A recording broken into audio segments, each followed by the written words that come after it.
글로벌 뉴스를 전해드리는 외신 인사이드입니다. 안녕하세요. 안녕하세요. 네, 이번 주는 무슨 소식인가요? 네, 최근에 신흥시장으로 자금이 몰리면서 이 신흥국 주가지수를 반영하는 MSCI 신흥국 주가지수가 5년 만에 가장 높은 분기 성장률을 기록했다고 합니다. 신흥시장 주식뿐만 아니라 채권이나 통화시장에까지 강세가 이어지고 있다고 하는데요. 이와 관련해서 파이낸셜 타임스 기사로 먼저 확인해 보시죠.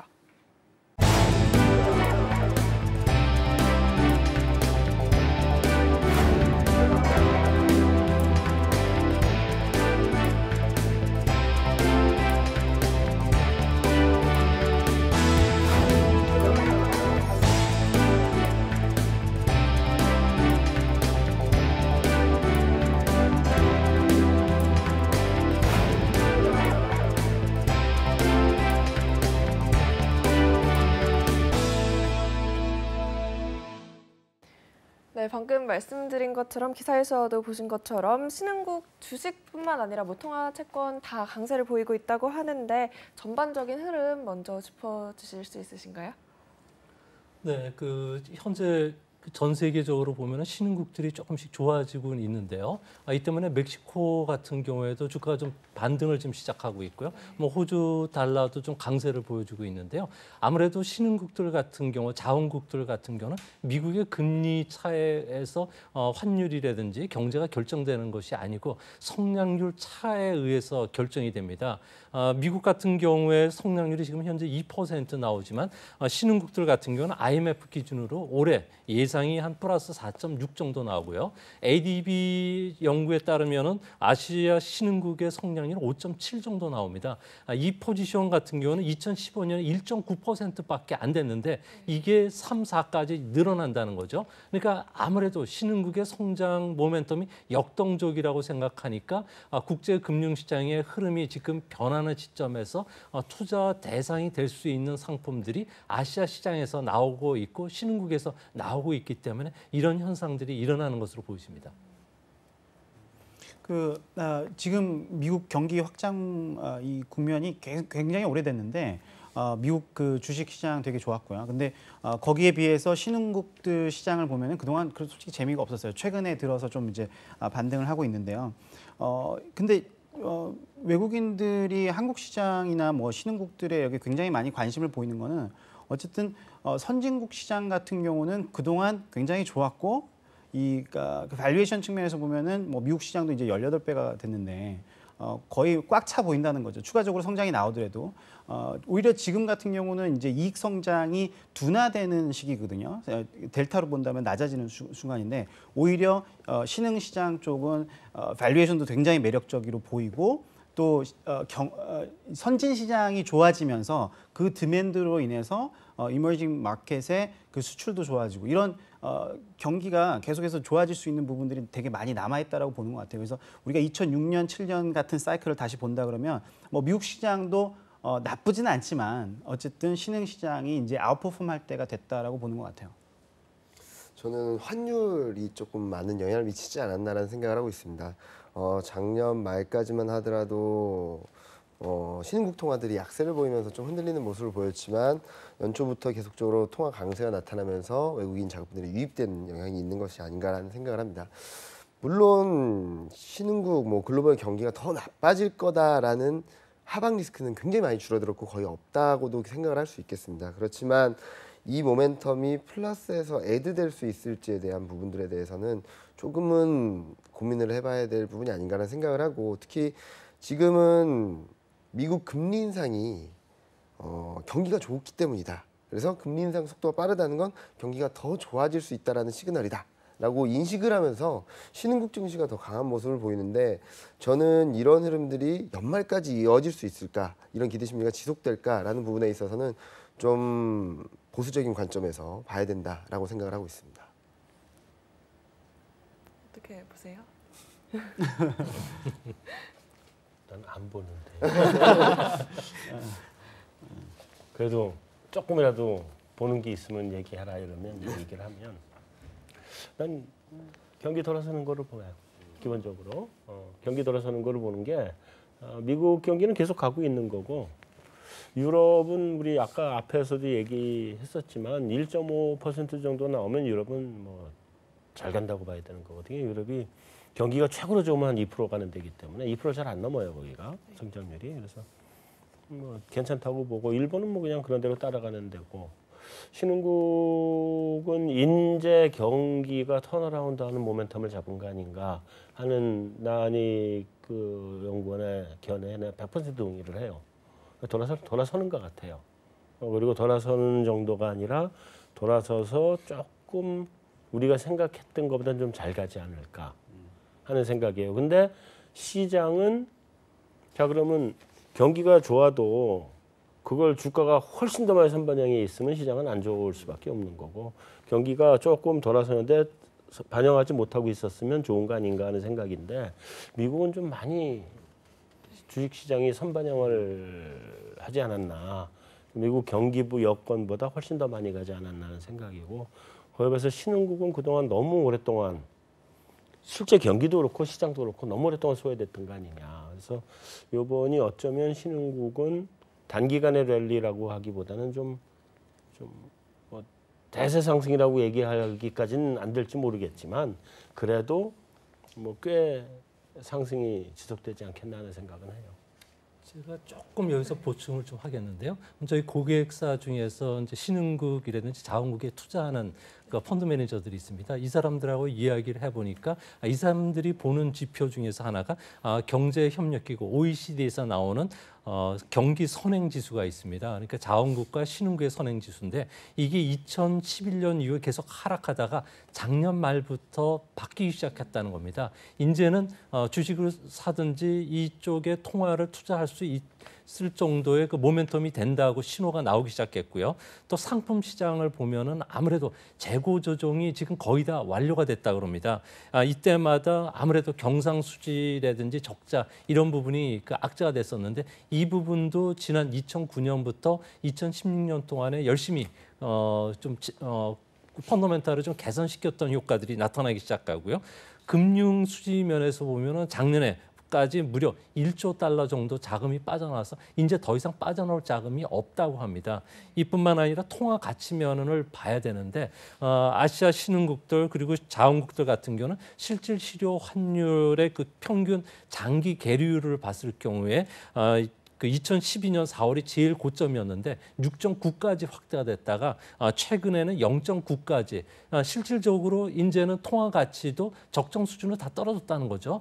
이제 더 이상 위험이 없다고 느꼈기 때문에 이들 자금들이 집중적으로 들어간다고 합니다.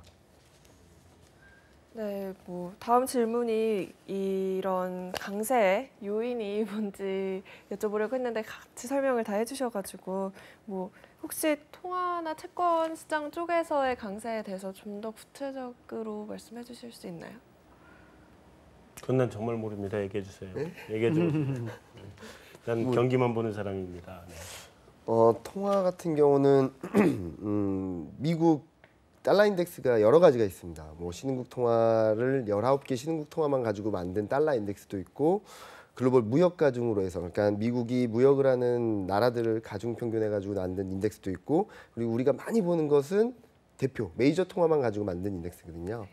근데 신흥국을 가지고 만든 달러 인덱스를 보면은 이미 작년에 사상 최고치를 돌파했고요. 그리고 이번에도 연말에 좀 급등세 그러니까 좀 빠른 약세를 보였다가 좀 꺾이는 것이 좀 오버슈팅이 나왔던 데 따른 정상화 과정이라고 생각을 하고 추세가 아직까지 우상향 흐름이라고 본다면은 신흥국 통화가 더 강세로 간다라는 부분에 대한 신뢰가 없다면 외국인 자금이 더 세게 더 강하게 들어오기는 좀 어렵지 않을까라는 생각을 하고 있습니다. 물론 이런 부분들이 실적 장세로 이어진다라는 기대 심리가 있다면은 다른 얘기가 될 수 있겠죠. 통화보다는 실적, 펀더멘털에 더한 민감한 반응을 보이면서 통화가 크게 흔들리지 않는다면 외국인 자금이 계속적으로 들어올 수 있겠지만 제가 생각하기에는 아직까지 미국, 유럽, 일본의 통화 정책의 변화라든지 그리고 트럼프 정책의 불확실성, 보호무역주의 뭐 이런 것들을 봤을 때는 신흥국 증시가 더 좋아질 거다. 지금보다 더 강한 상승 흐름을 보일 거다라고 말하기는 조금 어렵지 않을까라는 생각을 하고 있습니다. 약간 보수적인 의견을 좀 말씀을 드리고 있습니다. 저는 이 의견에 조금 다른 각도로 접근하고 싶은데요. 현재 전 세계에서 가장 많은 자금을 운용하는 집단은 미국의 그 국제 그 투자 은행들 이 중에서도 여기에 자금을 맡기고 있는 미국의 해외 진출된 기업들입니다. 애플이라든지 IBM이라든지 머크라든지 이런 기업들 같은 경우에 해외 2조 달러 이상의 자금을 운영하는데요. 이 주요 창구들이 대부분 싱가포르하고 홍콩 쪽에 있습니다. 이 자금들이 최근에 아시아 시장의 소블린 채권 쪽에 엄청난 투자들을 하고 있는데요. 왜 그런가 하니 전 세계 수요들이 좋아지고 중국도 좋아지는데 이제 재고도 쌓려면 돈이 필요하고요. 또 설비 투자를 해서 공장을 가동을 늘려서 그동안에 못 먹었던 것들, 헐벗었던 것들 이제는 좀 배불리 먹어야 되겠다는 거죠. 수요들이 있고. 그래서 이 공장 가동이 좀 늘어나고 재고가 쌓기 시작하고 미국에서 수요가 있고 그러니까 채권 발행이 사상 최대치로 지금 늘어나고 있는데요. 이와 관련해서 현재 미국의 그 자금들을 보면 달러 자산들 같은 경우에는 그 전체 그 미 달러로 거래되는 글로벌 시장의 달러 자산들을 보면 외환은 44%, 은행 대출은 53%, 채권 발행은 76%에 달합니다. 이 자금들이 현재 각종 채권 발행 쪽에 들어가는데 채권 금리는 미국을 기준으로 해서 2% 내거든요. 장기적으로 보면 싸다는 거죠. 앞으로 3%가 되더라도 미국이 금리가 2019년까지 계속 올라가서 4%까지 올라간다면 올해 내년에는 계속 채권 발행을 늘릴 수밖에 없기 때문에 이 자금들을 이용해서 아시아 신흥국뿐만 아니라 자원국들 같은 경우는 경기가 좀 좋아진다는 신호로 전 읽혀집니다. 저는 그 금리가 그러니까 미국이 금리를 올리기 때문에 달러가 강세로 간다라는 그 논리 부분에서 저는 좀 동의를 할 수가 없는 게 금리라는 거는 그냥 노미널로 보면 안 되잖아요. 그러니까 인플레이션을 감안한 리얼 인터레스트 레이트로 봐야 되는데 우리나라 지금 10년채 금리가 2.2 나오고 미국이 2.3이 나옵니다. 그러면은 우리나라로 돈이 엄청나게 빠져나가야 되는데 지금 계속해서 오히려 들어오고 있단 말이죠, 돈이. 그러면 이게 금리 차이를 얘기할 때 미국이 무조건 오르니까 그렇다라고 보는 것보다는 거기가 인플레이션을 감안한 real interest rate이 우리랑 어떻게 보느냐 이것도 중요한 것 같거든요. 그래서 미국 같은 경우는 금리를 올리는 이유가 인플레이션이 계속 올라갈 거라는 그 기대감 때문에 금리를 올리는 거기 때문에 계속해서 real interest rate를 낮게 유지해 준다 그러면 굳이 미국으로 가야 되는지도 저는 솔직히 잘 모르겠거든요. 그래서 달러가 강세를 가야 된다라는 부분에 대해서는 솔직히 저는 오히려 반대쪽으로 좀 자꾸 생각을 하게 되거든요. 그래서 통화 쪽에서 있어서는 무조건 달러가 강세로 간다. 특히 원화 대비해서 좀 오히려 그게 리스키한 것 같아요.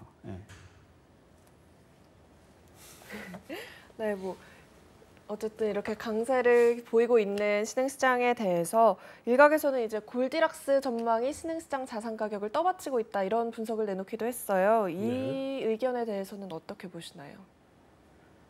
네, 아무래도 그 중국 같은 경우에는 경기가 진짜 분명히 좋아지는 게 제 눈으로 보이거든요.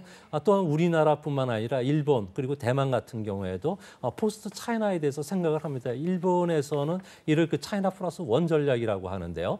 중국에 있는 생산 기지들을 동남아 쪽으로 이전하는데 대부분은 베트남을 선호합니다. 이제 앞으로는 인도라든지 다른 지역으로 좀 빠져나갈 가능성이 높은데요. 그러면서 이런 선순환 흐름들이 계속 이어지고 있습니다. 이와 관련된 인도라든지 베트남 그리고 북위 23도 국가인 미얀마라든지 태국 같은 경우에는 아무래도 인프라 수요들이 있고요. 또 이들 지역이 워낙 역동적인데 최근에 우리가 주목하는 부분들 중에 하나가 현대 기아차 그룹 같은 경우에는 중국에서 3월 달에 매출이 반토막 나면서 52%나 감소했는데 베트남 같은 경우에 자동차 시장이 연간 120만 대에서 150만 대 수준까지 그 확대가 되고 있다는 거죠. 아시아 시장이 중국을 대체할 만큼 큰 시장이 되다 보니까 각국들이 현재 생산 기지뿐만 아니라 소비 기지로서의 역할을 강조하면서 아시아 시장의 역동성에 글로벌 투자가들이 좀 주목하는 이유도 거기에 있다고 합니다. 골디락스라고 하는 것이 이제 여러 번 왔죠. 처음에 골디락스라는 용어를 쓴 게 아마 1970년대였던 것 같고요. 어디 베어스턴스에 있던 애널리스트가 그걸 썼다 그러던가 난 기억이 잘 안 나는데 하여튼 그렇고 그래서 이제 골디락스라는 말을 쓰기 시작했는데 그게 이제 1990년대 미국의 신경제에서 골디락스가 90년대 내내 간 거잖아요. 예, 그린스펀이 운도 좋았던 사람이에요. 경제정책도 잘했지만. 예. 근데 그때의 골디락스의 특성을 보면 그때는 그 중국이 물가를 잡아줬고 그 다음에 경제가 IT 주도의 경제 성장을 이끌어가면서 그러면서 아주 건전한 골디락스를 갔었어요. 근데 2000년대에 세컨 골디락스가 또 왔는데 2000년대는 이 IT 주도의 경제성 혁신에 의한 경제 성장이 아니고 중국 자산 버블이었죠. 그러니까 중국이 계속 물가는 잡아주고 있는 상태에서 중국이 저물가 수출해 줬으니까 잡아주고 있는 상태에서 부동산 가격이 막 뛰면서 그게 소비를 끌고 와가지고 사실은 좀 안 좋은 골디락스였죠. 세컨 골디락스 2000년대. 근데 그거가 세컨 그 두 번째 골디락스 그게 안 좋은 골디락스가 버블이 터지면서 지금까지 경제가 구조조정을 해온 건데 전 세계가 미국만 빼고 나머지는 다 구조조정 해온 거죠. 해온 건데 그 구조조정의 본질은 미국은 구조조정을 안 한 거는 미국은 원래 소비 국가잖아요. 산업 베이스가 없단 말이에요. 그 산업 구조조정을 해야 될 이유가 없죠. 근데 나머지 전 세계는 지금 공급 과잉을 줄이는 작업을 지금까지 해온 거거든요. 이거 오래 걸렸죠, 사실은. 그래서 지금 신흥국의 골디락스의 특성을 어느 정도 우리가 좀 규정을 해봐야 될 필요가 있는데 그래야 이게 이제 괜찮은 골디락스고 갈 건지 말 건지를 볼 수 있는 건데 지금까지 제가 한 얘기는 뭐냐면 공급 과잉의 산업 구조조정이 지금까지 어느 정도 일어났고 그 과정이 굉장히 고통스러웠고 그 과정이 지금 전 세계적으로 보면 거의 끝물에 와 있는 거 아닌가라고 보여져요. 우리는 지금 조선업, 해운업들이 거의 마지막으로 지금 이제 가고 있는 거고, 중국은 철강 산업 구조조정 꽤 많이 했잖아요, 사실은. 한 번도 안 하던 데가 구조조정을 했으니까 꽤 많이 했죠. 기업들은 다 재고를 다 줄여서 재고 조정을 해왔고, 그게 다 구조조정을 해온 거거든요. 돌아설 때가 온 것 같아요, 실제로. 이제는 굉장히 긴 흐름에 거시경제의 긴 흐름으로 놓고 보면 재고 조정이 다 끝났다, 산업 구조 조정이 어느 정도 마무리됐다 이러면 원래 단기 사이클은 재고 사이클이거든요. 왔다고 봐야죠. 난 그래서 사실은 신흥국의 골디락스가 왔다, 온 것 같아요. 저는 그 2000년대 우리가 겪었던 골디락스 말씀하셨던 거 네. 있잖아요. 근데 저는 그거는 골디락스가 아니었다고 봐요. 그럴 솔직히. 수도 있죠. 우리가 인플레이션 지수에 CPI에 들어가는 거가 낮다고 해서 그게 아니었거든요. 부동산 버블이라는 걸 우리가 캐치 못했던 부분이 있었거든요. 그러니까 버블로 끌고 갔던 경제를 나중에 터지고 나서 알았던 거죠. 아니, 그때는 골디락스 그쵸. 두 번째 그때는 골디라 그랬죠. 그랬어요. 그때는 그랬죠.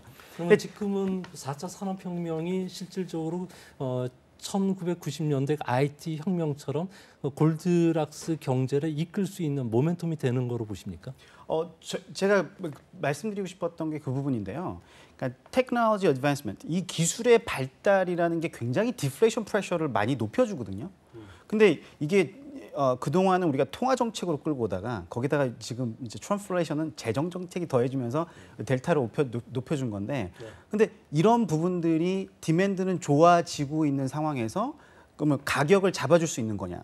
그래서 저는 기술의 발달, 4차 산업혁명 이런 부분들이 어떻게 보면 굉장히 오랫동안 이 부분을 해결해 줄 수도 있다라고는 생각하는데, 한 가지는 뭐 만약에 다르게 생각한다 그러면 인플레이션이라는 게 어쨌든 threshold를 넘어가게 되면 버블로 연결될 수밖에 없는 부분이잖아요. 그래서 그것만 잘 우리가 견제를 한다 그러면 지금 4차 산업혁명이 지금 뭐 먼 미래 얘기가 아닌 것 같아요. 저는 솔직히 로보틱스나 이런 것들이 굉장히 많이 사용되었고 산업용 로봇이 우리나라가 어떻게 보면 전 세계적으로 가장 많이 사용하는 나라 중에 하나인데 그런 부분들이 굉장히 오랫동안 이 골디락스를 유지시켜 줄 수도 있겠다라는 생각은 하는데요. 근데 이 골디락스가 또 한 가지로 본다면 그냥 노동시장의 슬랙 때문에 그런 건가? 이런 생각도 해보거든요. 그래서 솔직히 저는 확실하게 얘기는 못하겠지만 골디락스라는 부분, 꽤 오랫동안 우리가 이 얘기를 할 수도 있겠다라는 생각은 합니다. 난 4차 산업혁명이 그런 골디락스를 지속시켜줄 거냐 하는 장기화시켜줄 거냐 하는 것에 관한 문제는 조금 관점이 달라요. 아까 얘기했던 것처럼 90년대나 2000년대의 골디락스의 저물가는 중국의 저물가 수출 때문이 훨씬 높은 거거든요. 그거를 앨런 그린스펀은 경제의 그 IT 혁명에서 경제 효율성이 올라가서 그것이 그 디플레이션을 가지고 왔다, 공급 측의 디플레이션을 가져왔다고 얘기를 하지만 그 일부 있겠죠. 없는 건 아니겠죠. 근데 난 그거보다는 그런 IT 혁신은 그걸로 인해서 수요가 늘어나는 효과를 가져왔고 기본적으로 물가를 잡아준 건 중국이 저물가였다. 저물가 수출을 해줬다. 이렇게 보거든요. 물론 그것도 효과는 있죠. 근데 이번에 4차 산업혁명은 그 4차 산업이 굉장히 큰 거죠. 굉장히 큰 이슈죠. 큰 이슈긴 한데 90년대 IT 혁신, 신경제라고 얘기하는 IT 혁신에 비견했을 때 그건 버전 1이거든요. 이거 후속편이거든 지금. 그러니까 그거를 지금 꽃을 피워가지고 가는 거라고 보면 될 거고 충격은 90년대의 그 IT 혁신 이게 경제에 미친 영향 훨씬 더 크지 않았을까. 저는 이제 개인적으로 요즘에 그 많이 느끼거든요. 애널리스트들의 연봉이 안 오르고 깎이는데요. 그 요즘에 보시면은 시황 같은 거 있잖아요. 로봇가 다 쓰거든요. 그러세요? 네, 로봇가 써서 나오고요. 그리고 요즘에 바이사이드에서도 AI를 이용한 빅데이터 설치로 해가지고 투자하는 게 오히려 애널리스트보다 훨씬 낫더라. 뭐 이런 것들 때문에 애널리스트들이 많이 일자리를 잃어가고 있거든요. 그래서 이게 저물가의 효과가 있을 수도 있다는 생각을 합니다. 애널리스트만 피보는 게 아니고요. 앞으로 노벨 의학상하고 노벨 경제학상을 받는 경제학자나 의학자는 없어질 거다. 그게 다 AI가 대체한대요. 네, 이렇게 골디락스일 수도 있고요. 네. 상승세가 이어지고 있는 와중에 이제 월스트리트저널 같은 경우에는 이 미국의 금리 인상 속도가 예상보다 빨라질 수도 있다던가 아니면 원자재 가격이 변수로 작용할 수도 있다고 하면서 신흥시장 투자에 대한 경계 요인에 대해서도 얘기를 하더라고요. 어떤 걸 경계해야 될지 마지막으로 간단히 한마디씩 부탁드릴게요. 근데 금리 인상 속도에 관해서는 뭐 예상보다 빨라진다 뭐 이거는 빨라지든 늦어지든 빨라지면 경기가 그만큼 빨리 좋아지는 거고 늦어지면 경기가 천천히 좋아진다는 거예요. 금리 인상은 난 이슈가 별로 아닌 것 같고 오히려 원자재 가격 어떻게 봐야 돼요? 저희는 변수가 될 텐데. 기본적으로 유가로 기준으로 보면 45에서 55달러 박스로 생각을 하고 있거든요. 네. 그렇기 때문에 지금 55달러 수준에서 러시아라든지 브라질이라든지 원자재 수출 국가들이 굉장히 좋긴 했지만 지금 여기서 더 좋아지기는 좀 어렵지 않을까라는 생각을 하고 있고 그리고 원자재 모멘텀 자체가 둔화되고 있고 그 둔화되는 속도가 4월, 5월까지는 굉장히 빠르다는 점들이 단기적으로는 조금 경계에서 봐야 될 부분이 아닌가. 지금 말씀하셨듯이 5년 내 분기 수익률이 제일 높았다는 점들도 어떻게 보면은 이렇게 높았는데 더 좋아질 수 있을 만한 모멘텀이 뭔가라는 고민을 해야 될 때지 지금 이렇게 좋았으니까 앞으로 더 좋아질 거야 라는 막연한 기대감을 갖기는 다른 모멘텀들이 좀 약해지는 구간으로 들어오고 있다. 따라서 뭐 많은 분들이 좋게는 생각을 하지만 단기적으로는 이런 모멘텀 둔화는 조금 고민해야 될 포인트가 아닌가라는 생각을 하고 있습니다. 추가 질문 하나, 보충 질문. 그 유가는 사실은 우리가 원자재 뭐 이런 거를 놓고 보면 이제 크게 세 가지로 대별해서 볼 수 있는 거 아니에요. 먹는 거, 그다음에 산업재, 그다음에 산업재 겸 소비재의 기능을 같이 가지고 있는 원유. 이렇게 볼 수 있는 거 아니에요. 그러니까 산업재를 기본적으로 관점으로 봐야 될 것 같은데 그러면 이제 철광석, 그다음에 구리, 뭐 니켈 아연, 뭐 이런 애들, 그런 애들이 앞으로 지금 계속 그 뭐 10,000원 하던 게 지금 5,000원, 4,500원까지 떨어졌던 구리가 최근에 반등해서 5,000원을 넘었던 상태잖아요. 6,000원까지 갖다 좀 떨어진 건데 일시적으로 좀 조정을 받고 있습니다만 이게 계속 더 간다고 봐야 돼요? 아니면 이게 얼마큼 다 갔다고 봐야 돼요? 저는 더 갈 수는 있다라고 생각을 합니다. 그러니까 가격 자체가 더 조금은 더 갈 수 있겠지만 모멘텀 자체가 좀 둔화되면서 실적이나 그런 부분들에 있어서 이 그 모멘텀이 더 강해질 수 있을까라는 부분에 대해서는 일시적인 조정이 아니라 저는 얼마큼 왔다 이렇게 보는 거다? 모멘텀 자체는 약해져서 지금까지 기대했던 부분들의 만큼의 톤다운은 불가피하다. 라고 생각을 하는 거죠. 이게 뭐 추세적으로 꺾여서 무너진다라는 말씀을 드리는 게 아니라 그러니까. 예, 모멘텀이 약해지고 이 모멘텀에 대한 기대감이 이만큼 끌어왔다면 솔직히 말씀드려서 여기보다 더 올라가려면 이보다 더 강한 모멘텀이 들어와야 되는 게 맞는 거거든요. 그렇죠. 근데 그 모멘텀이 둔화되는 구간이 3월 지표, 4월 지표에서 좀 가시화될 수 있어서 그런 부분에 대한 경계감들은 좀 가질 필요가 있다라고 보고 있습니다. 저도 동의하는 부분이 원자재 가격 상승으로만 투자가 되는 그 신용국들은 앞으로는 모멘텀이 잦아들 거라고 저도 보고 네. 있거든요. 오히려 이 그럴 것 같다. 신한국의 가장 큰 리스크는 신흥국에 있지는 않다고 봐요. 오히려 제가 솔직히 가장 걱정하는 거는 유로거든요. 네. 이게 유럽의 정치 문제가 또 이게 심상치 않은 부분들도 있고 이게 어떻게 연결이 될지 모르겠지만 만약에 또 유로 브레이크업 리스크 얘기가 나오면 그때 또 신흥국이 한번 망가질 수 또 있거든요. 망가지겠죠. 네, 뭐 그래서 금융 섹터 특히. 그렇죠. 그래서 저는 올해도 가장 중요하게 봐야 되는 리스크는 정치 리스크다. 그리고 그거는 브렉시트 지나갔고요. 트럼프 지나갔고 잘 지나갔고 지금은 이제 유럽을 좀 봐야 된다. 그러면 이제 신흥시장 쪽에서 이게 원유나 이런 쪽에 의존을 하는 경제는 이제 갈 만큼 갔다고 봐야 될 거고, 네. 그죠? 제자리 걸음할 테니까. 네. 자원 쪽은 이게 워낙 올라가 버리면 신흥시장은 자원을 많이 쓰니까 그런 측면에서 이제 관건이 될 수 있는데 그 뭐 오른다고 해봐야 어느 정도 이제 모멘텀이 네. 이게 약해질 수 대폭도 올라갈 수 있는 모멘텀은 아닌 것 같다 네. 이렇게 보는 거고 그다음에 여기는 오히려 그거보다는 유럽을 더 세게 봐야 될 것 같다는 얘기고 중국은 어떻게 봐야 돼요? 중국이 아직 모멘텀이 남아 있어요? 네, 지금 현재 그 내년도까지 중국 정부가 생각하는 인프라 투자 그리고 재정의 GDP 대비 그 적자 비율이 3.5%까지 좀 확대되는 추세가 있는데요.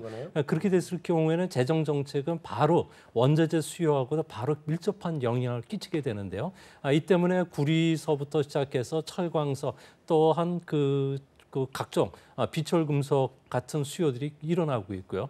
특히 주목해야 되는 점은 중국이 세계 최대 셰일가스 소비국이 되고 있습니다. 미국에서 넘치는 셰일가스를 앞으로 2030년도까지 중국이 가장 많은 수입국이 되는데요. 중국 같은 경우에는 하루에 800만 배럴 정도를 수입해야지만 이게 운영이 되는 나라인데 상당 부분을 셰일가스로 대체를 할 가능성이 높기 때문에 뭐 국제 유가 같은 경우에도 아무래도 $50 수준으로는 계속 유지시키지 않을까 이렇게 보여집니다. 그럼 앞으로 대미 무역 흑자가 좀 줄어들겠네요, 중국에. 확실히 어느 나라든지 간에 트럼프 정부 하에서 대미 흑자를 늘리려고 하지는 않을 것으로 보여집니다. 우리나라도 미국 셰일가스를 좀 수입하는 게 하고 있어요. 하고 있는데 좀 더 늘려나가는 게 지금 하고 있죠. 근데 우리는 미국 무역 흑자는요 줄이는 건 간단해요. 그쪽에 전투기 F-35 이런 거를 국방부가 사지 않고 네. 그 항하 민간이 보고 사는 사라 거죠. 그래서 납품 받으면 돼요. 그렇죠, 그렇죠. 그럼 봐도 적자예요. 우리. 그렇죠. 마지막이에요? 네, 이상입니다. 네, 수고하셨습니다. 수고하셨습니다. 네. 오늘 준비한 순서는 여기서 마무리하겠습니다. 다음 주에 다시 찾아뵙겠습니다.